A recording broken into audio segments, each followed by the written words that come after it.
Hello viewers, today we are visiting one of our partners who are going to introduce themselves.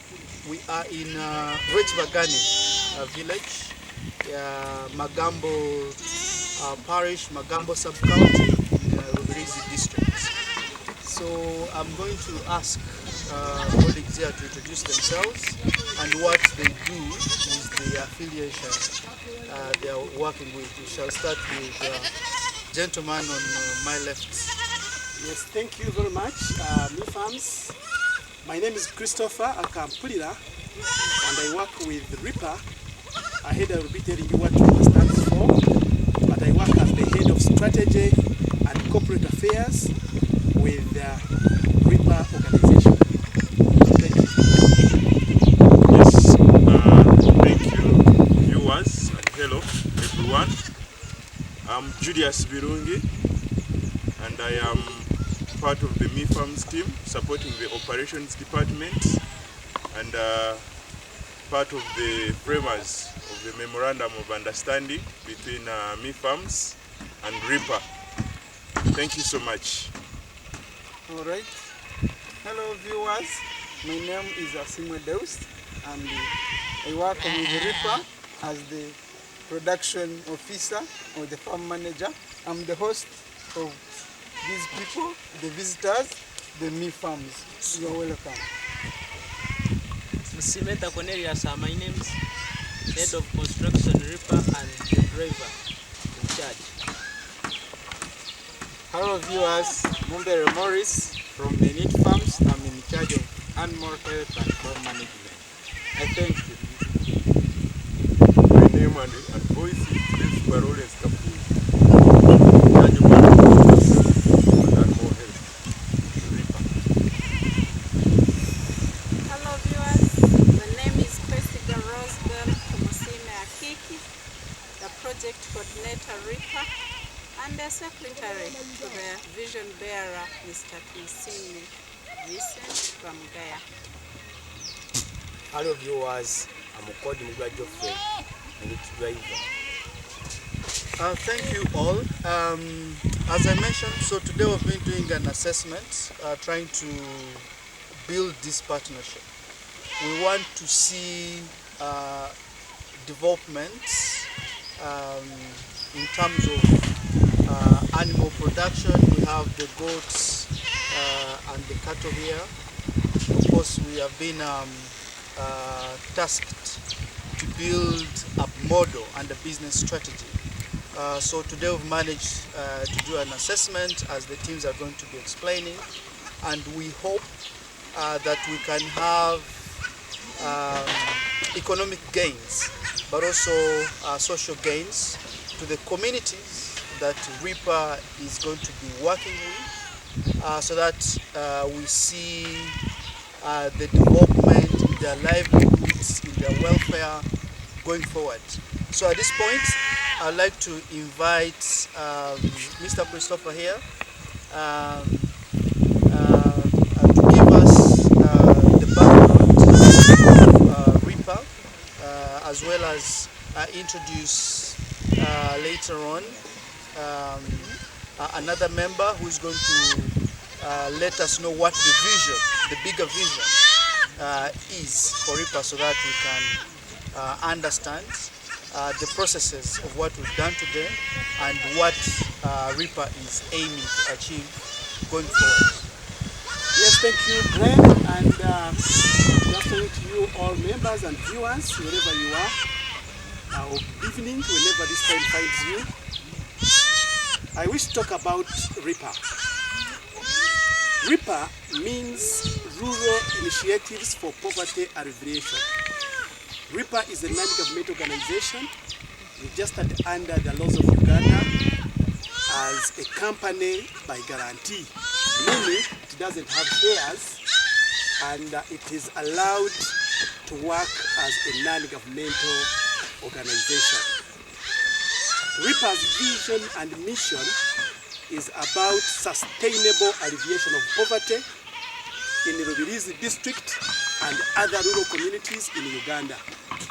We've started our projects where the head office is in the Rubirizi district, in Nyakasharu Town Council, along Ishaka Kasese Road, where we have our offices and we are currently operating. We hope to expand to other communities, rural communities in Uganda, and next we shall be going to Chenjojo and of course other rural communities, because poverty is not only in those two districts but is actually countrywide, as you might be aware. RIPA stands principally on 4 pillars, and the first pillar is production, processing and marketing.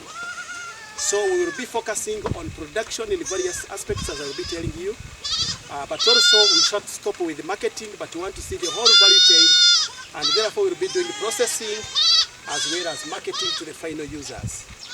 The second pillar, where Me Farms comes in, is the pillar of partnerships and collaborations. Because we do realize this is a general problem, poverty.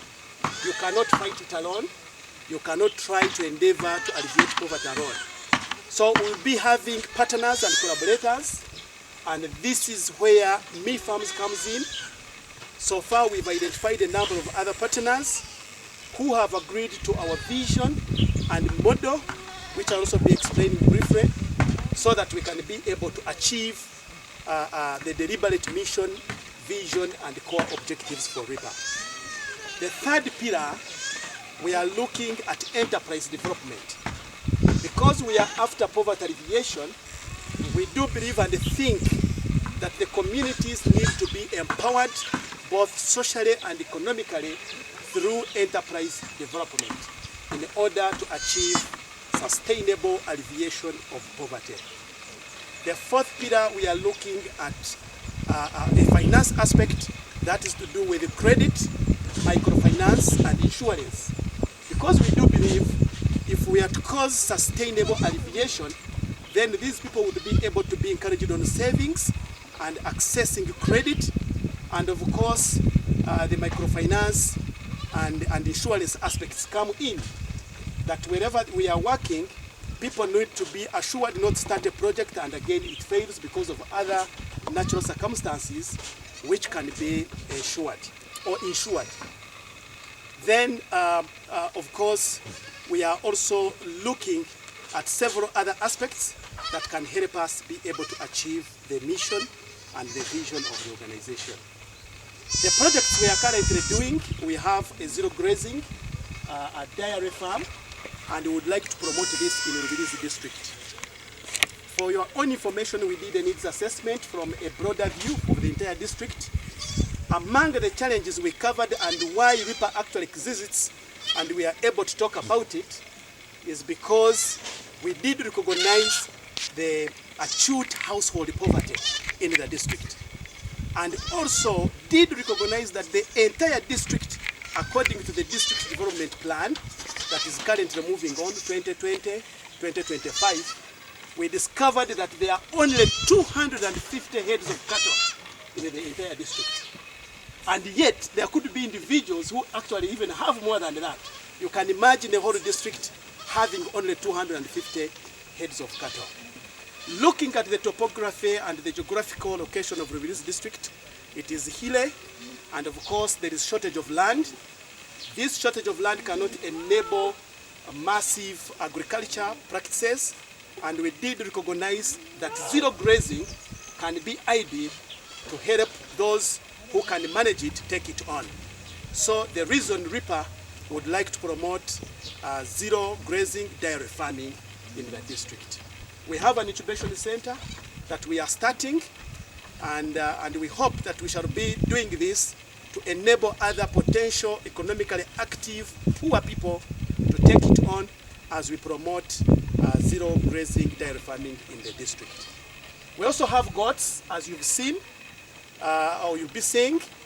The goats would be those who cannot manage to take on the cows, at least should be able to take on the goats.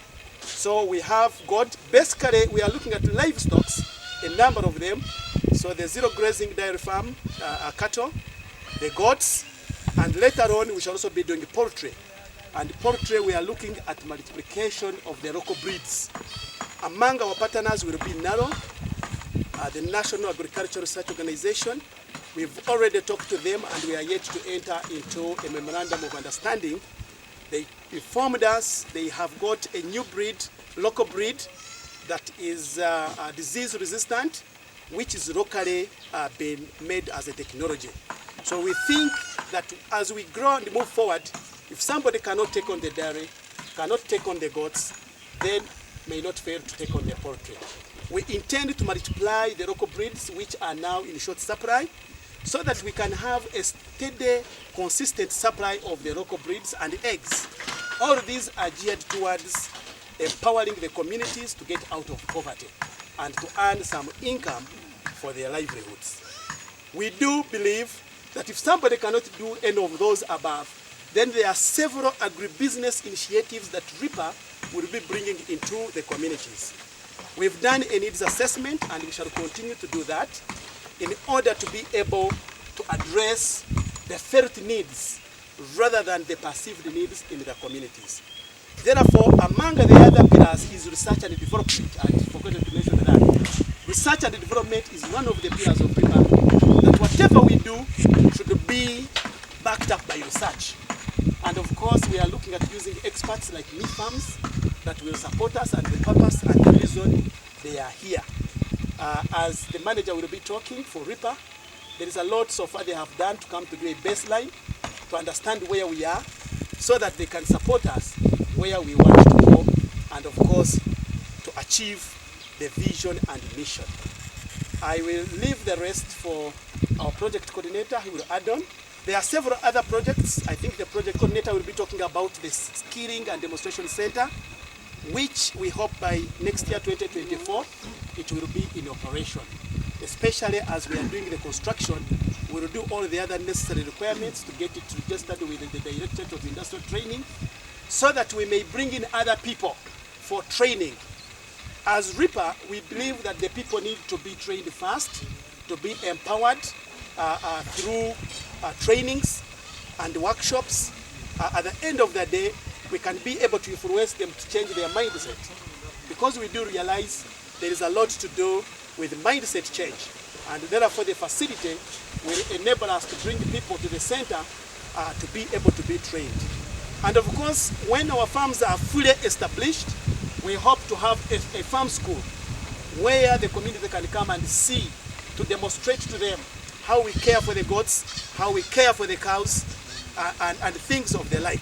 At the end of the day, we believe they will be able to go back and start practicing what they would have learned. So the Skilling Center program, our project coordinator will talk more about that. And the farm manager will also take us through the processes, where he is now, what he's doing, and what probably he intends to do in the near and the future. Thank you very much. Thank you, Chris. Before the project coordinator and manager comes in, would you throw a little more light in terms of how the model is going to be operationalized? How are you going to do the selection criteria for communities to benefit from the program, and how are the animals going to be distributed to them, so that the viewer out there fully understands the approach and where you're coming from? Thank you very much, Brian. First, promotion of zero grazing dairy farming project is new here. As I told you, people do not rear cattle. The cows are very few and people do not know. So our motto was deliberate getting into the communities to know their felt needs, and also to sensitize them about the idea of zero grazing dairy farming. So we started with the mapping, going around the entire district. So far we are about to finish the first constituency, which is Bunyaruguru. Rubirizi district is formed of two constituencies, that is Bunyaruguru and Katerera. So with the Bunyaruguru, we have identified people, very few indeed. You find in the sub-county there is only one person who has cows or cattle. And the others, using the extension workers, using the community development officers, using the sub-county chiefs and parish chiefs to identify people with some sizable amount of land.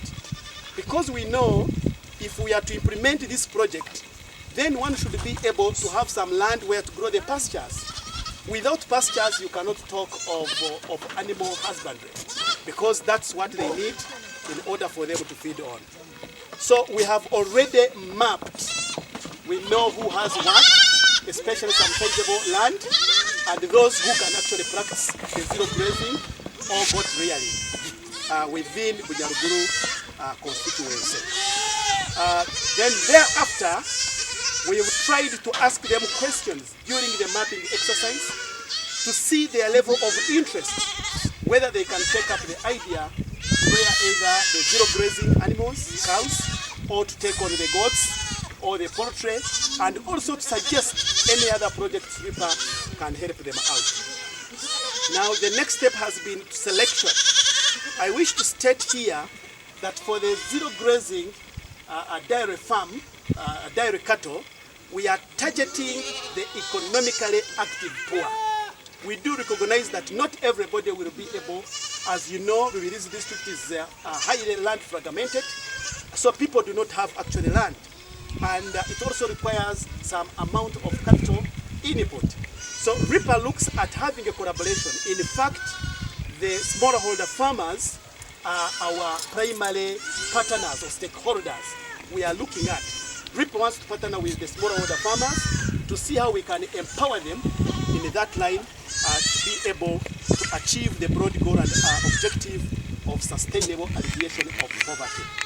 And so we are looking at targets that in the first year of operation, which started July this year, ending to July 2024, we hope to have given out 36 heifers to the people whom we would have identified who qualify to be enrolled on the project. The qualification criteria includes one must have at least half an acre to an acre of land, one must have planted pastures, which we will be able to assess. Already people have started planting pastures because it is a rainy season, and we have helped them to acquire the pastures, and we are bringing in more varieties of pastures so that they can do the right thing. Then they need to have water. Source of water is very important for any person who intends to do the dairy farming, because all of these must be in the same place or easily accessed by our dairy cattle, which will be in one place. And we hope also that they should be able to access drugs, and therefore we want to put up a pharmacy. But all this will be worked under an arrangement that we have agreed and an agreement signed with them. The model targets households. We will not be giving out the cows to an individual man or woman. We would like the entire household to be incorporated in this model, to study together, to understand why we are doing this, so that the cow or whatever we give or the goats are protected, nurtured, and cared for to be able to multiply. The whole aspect is multiplication, and also to be able to earn a living or some incomes. Because it would be difficult telling a farmer to probably reduce on the little size of land to do zero grazing, and yet that's where they have been attaining some livelihood. So we are very much cognizant of that, so that whereas they are doing this, they keep on doing other things. So we are looking at kind of mixed enterprises, depending on what the household can be able to do. Then along the way, when we give a certain household a cow or a heifer, we are looking at that heifer, which is in calf. By the way, we shall be giving in calf heifers that when the household takes the in calf heifer, we are looking at it producing. When it produces, the first calf will be retained by that household, and we will continue looking after the mother. Then the milk will be also his, but we hope to put up a collection center. Remember, we have the aspect of marketing, so we'll be helping the farmers to bring the milk to our collection center. We sell the milk, and we should be able to give them money for daily income to sustain them along the way. The second bath will come back to RIPA. That is on the calf, the second calf. When the second calf comes to RIPA, RIPA will nurture it for a few months until it is ready to be able to conceive. The conception will be by artificial insemination. We have already worked out, seen how it works with a farm where it's going to be our breeding center in Gomba. That is called Gomba Next Generation Farm, where they have actually got a modern dairy farm with so many heads of cattle on intensive care in-house. So we are going to be working and collaborating with him to assist us with the artificial insemination, which is obtained from abroad, but well cared and catered for. And the people to do that have been trained locally, that he's able, because he has done it, and we've seen it practically, that it is possible. So our cows will be by artificial insemination. If we are to give out a heifer, we will ensure that it is already having an in-calf, so that we are sure we are giving out something that is going to produce. So the first household gets in-calf heifer. The in-calf heifer is produced. The first one is retained by the household. The second one comes to us. The third one also comes to us. Then the mother, we shall make an arrangement, because we do not want people to be taking it as a handout. The mother would be retained by the household under certain terms, so that it is either paid for, because the person has cared for it for a long time, maybe 2 or 3 years, they already have an attachment, they can pay for the mother in installments, and the money that is paid will buy another heifer to be given to another household. We are looking at an arrangement of having the households, the ones who benefit from RIPA, to be formed into groups of 10 to 12 people, families, so that we have the clusters. And we are looking that in the first year, we shall certainly be having 3 groups comprising of say 10 to 12, and therefore we are targeting to give 30 to 36 heifers between July to July 2024. Already, those are the processes that we are undertaking of selection, so that at the time of launch, which is slated for March 2024, we are able to give out at least 18 to the first beneficiaries, and before the year ends, we have given out either 30 or 36 heifers. We are looking at it that at least in 5 years, would have given out to 180 households, which we believe will be able to cause an impact and a high multiplier effect, that in a short period of less than 10 years, we have many people having the cows within the district, and even the population of the cows in the district would have increased. As well, milk production would have increased. Incomes would have come into the pockets of the participating households. Nutrition aspects would have been catered for, and things of the like. The same applies to the goats project. The same applies to the model for poultry, which we are also work in progress studying to see how we shall do it, so that we can increase the local breeds, because we do believe that at least every household has ever cared for a hen or chicken. Then when we have them in large numbers, we shall be able to market and sell them, and we will be buying even the chicken probably at a premium to enable our people come out of poverty. We do believe that starting small is the way to go, and working with the people, with the communities through participatory rural appraisal and participation will lead us to achieve the broad goals, vision and mission of RIPA. Thanks, Christopher, for that elaborate explanation. So our role as MIFARM into this integrated model is to ensure that the model works through the strategic partnership that we are providing, and research components, and ensuring that the farm is well managed, the technical elements, disease extension service, feeding, and so on, and the production in general, because at the end of the day, we want to ensure that the communities are able to thrive under those circumstances. I would like to invite the project co to hint a little bit about the overall vision, including the skilling and what sort of approach is being planned for RIPA. Thank you so much, Ryan. Hey farms. Once again, to our viewers, I'm Kwesiga Rosbel Tumusima Kiki, Project Coordinator for RIPA. Yeah, to re-echo on our vision, RIPA is looking at sustainable alleviation of poverty, and that is for Rubirizi district and other communities. And basically, I re-echo on the skilling, in that you can never be wealth, or we cannot drive away poverty unless people have knowledge and wisdom. We know knowledge is acquired from our surrounding, but remember, wisdom is from the Creator. So one thing we are going to do as RIPA, or the reason why we've set up a skilling center, is to impart knowledge to those we will have recruited into the skilling center. And then we are going to use also 3 pillars, in that we need to train the psychomotor, that is the head.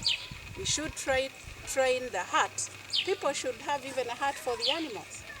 Look at the goats, they have life. The cows have life. And the communities we are going to deal with need what we call the soft skills. And the soft skills, they are derived from the heart.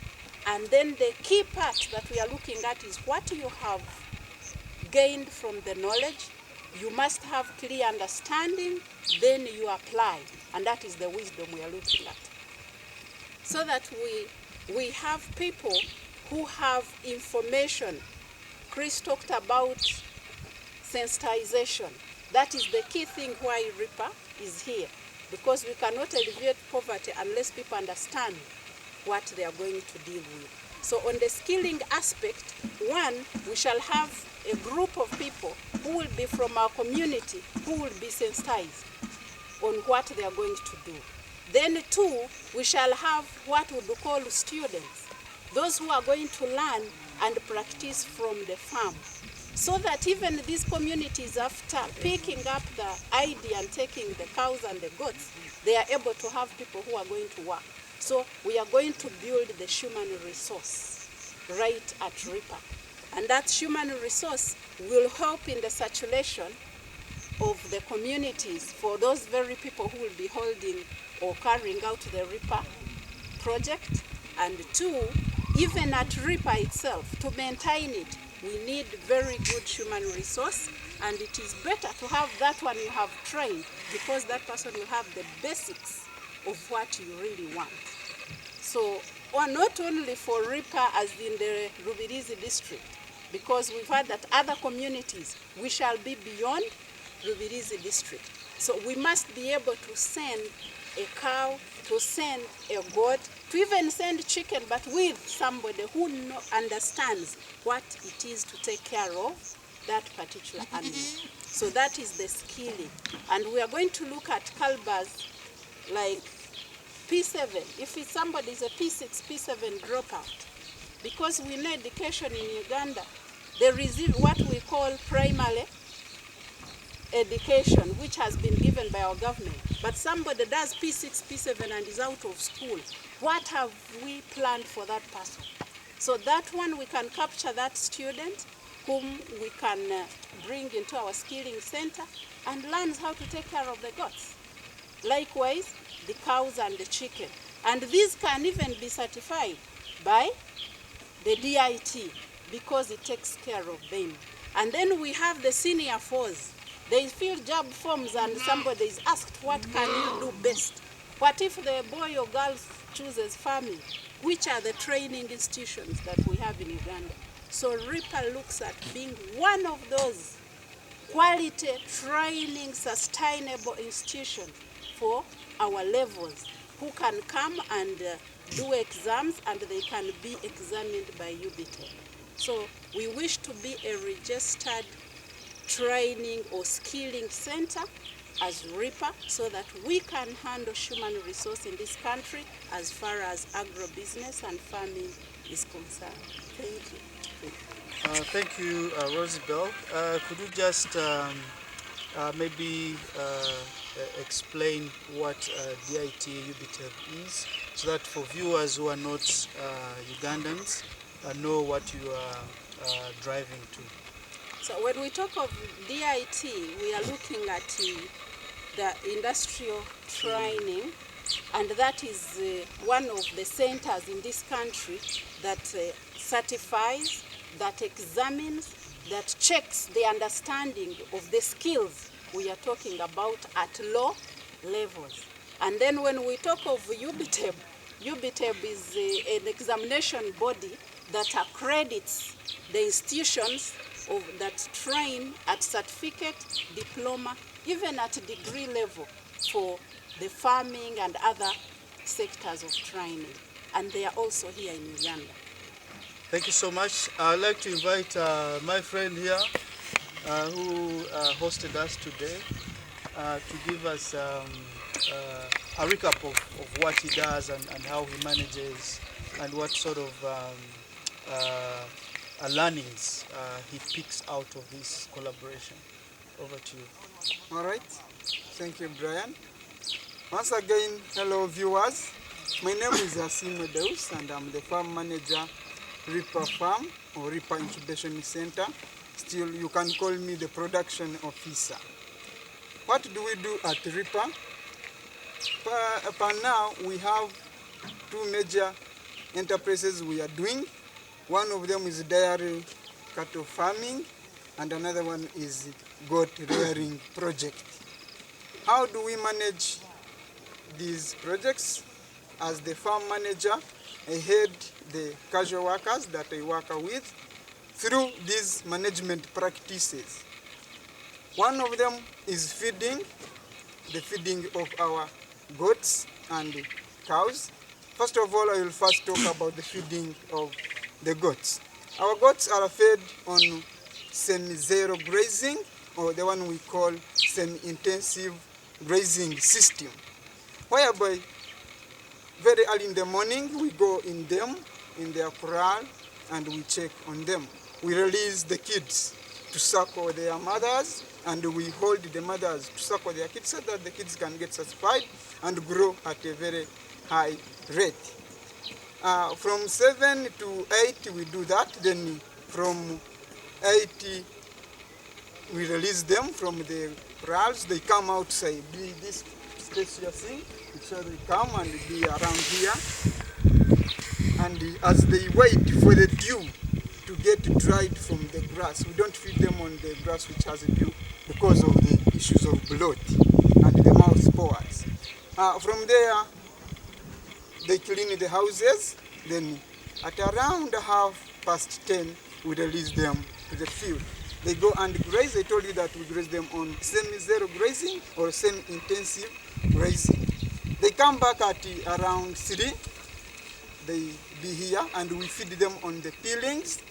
As you are going to be seeing, when we supply the peelings here, they will be eating, so that we supplement on what they have picked from the ground or from the field. Why do we do that? Our area is, we have a problem of land fragmentation in the whole district, not only at the RIPA farm. The reason we feed them on the banana peelings, supplement on what they have got from the field, because it's not enough. And we thank the new farms. They have come on board to help us solve the problem of pastures, giving us ideas on how to plant different pastures, especially the legume pastures, in order to add on the nutrients of the goats that are eating. That is all about the goats. We give them water. They drink water, of which we give them clean water to avoid infections. The trough is there, as you are seeing it. I think you can be able to see it, viewers. They take water, then they go back to their corral at 6 p.m. For the case of the cows, we have the dairy unit for cows, and we feed them also as follows. Early in the morning, we wake up at around 6 a.m. We milk. After milking, we clean thoroughly, we clean it dry, the place where they sleep, using the casual workers or the people you work with, and from there we chop the pastures. Sometimes we use the machine because it does it better to chop the pastures finally, then we supply it to the cows at around 8:30 a.m. We give them the pasture, they start eating, they start feeding with that, on that time. Then we again milk our cows at 2:30 p.m. Still we milk and we feed the calves. The issue of doing that is making our calves grow at a very high rate, because our calves they drink 2 times a day, whereby in the morning we give them 2 liters of milk, and also in the afternoon at 3 we give them again 2 liters of milk. As well as we don't have a lot of legume, what do we supplement our calves with in order to get nutrients which are protein in nature? We give them eggs, whereby early in the morning in the milk we get 1 raw egg, we mix it there and they consume it also in the afternoon. Then another thing which RIPA does, or which we need to do. Why are we having the farm? We are having this farm because we need to increase on the animal population in the whole district. Our project consultant has told you that in the whole of Rubirizi district, he made an assessment using the technocrats from the district, all sub-counties and the parishes. They found that the animal population for the cows, there are only 250 heads of cattle, whereby that is very small, or that is few population for the cows in the whole district. Then we need to make an incubation center, or we have started an incubation center to be raising calves, and at a certain level we give them to the farmers who are sensitized and educated, told what to do. Then they raise the cows, the cow gives birth to the farmers, and it keeps moving and going to other farmers, so that the model can come out and we alleviate poverty from Rubirizi district and all over Uganda. Thank you. Thank you so much. As we wrap up, I would like to invite my colleague Julius to just substantiate what the collaboration is going to look like, and what sort of touch points and components we are going to be providing to support this model going forward. Thank you so much, members. And I would like, before I speak, to invite all of us to smile, because I know it has been a really experience moving this farm RIPA, and of course the topography of this, having these hilly areas that are also something that we appreciate as agrotourism and other components that we are including in this plan will come through. So, and as Brian has said, our touch points, basically this being an integrated farm, we want to have it digitally captured in terms of the different value chains, so that even the people who are being given these animals can be traced, and their history, and at the end of it all, we can measure our impact based on evidence and research as has been elaborated. But also, we are looking at supporting in areas of marketing as team collaborative markets, because as me farms, and as you know, for now, that we have a market for goats. So as we give these animals to the beneficiaries, they need to be assured of the market and the premium price. So our collaborations are going also to be around ensuring that we give good markets to our farmers and beneficiaries, so that the vision and idea of RIPA can be achieved at the end of the day, alleviating poverty from the communities. The other key aspects that we are looking at in this is to have value chain based models, because as you will be able to see, some of the animals here may not work well for us in the zero grazing model. So we are going to suggest changes as we have done a baseline survey in the breed stock, so that at least the farmers that are given these animals can benefit from them on a zero grazing and small pieces of land that they have, because this is a case by case.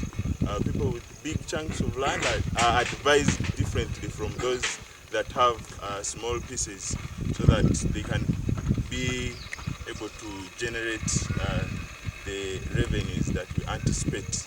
So I thank you so much and give it over to the moderator for a wrap-up or a continuation. Thanks. Yeah, thank you so much.